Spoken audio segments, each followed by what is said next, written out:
চলুন আজ শিখব চিংড়ি মাছ কীভাবে ছাড়াতে হয়। অনেকেই জানেন না চিংড়ি মাছ ঠিক করে কি করে ছাড়াতে হয়। দেখুন পেছনের লেজটা এইভাবে হালকা চাপ দিলেই দিব্যি বেরিয়ে চলে আসে।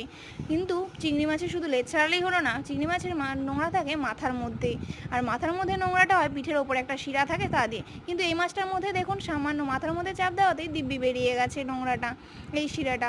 অনেকেই জানেন না যে এই শিরাটাও বের করে দিতে হয়, না হলে প্রচুর নোংরা থাকে, এটা রান্নার পরে কিন্তু বেরণ করা যায় না। তাই দেখুন মাছের মাথার মধ্যে একটা সরু কাটা থাকে, সেটা দিয়ে সামান্য পিঠের দিকটা ফুটো করে দিলেই এই শিরাটা আপনি দিব্যি আরামসে বের করে নিতে পারবেন।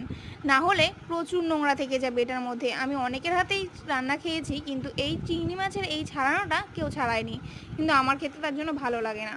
তাই আমি সবসময় যখন এই রান্না করার আগে ভালো করে এটা ছাড়িয়ে নিই। দেখুন এটা সামান্য ফুটো করে দেওয়াতে দিব্যি সুন্দর করেই নোংরাটা বেরিয়ে যাচ্ছে।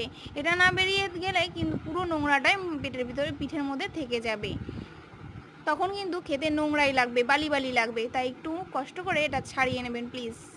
ভিডিওটা ভালো লাগলে সাপোর্ট করবেন।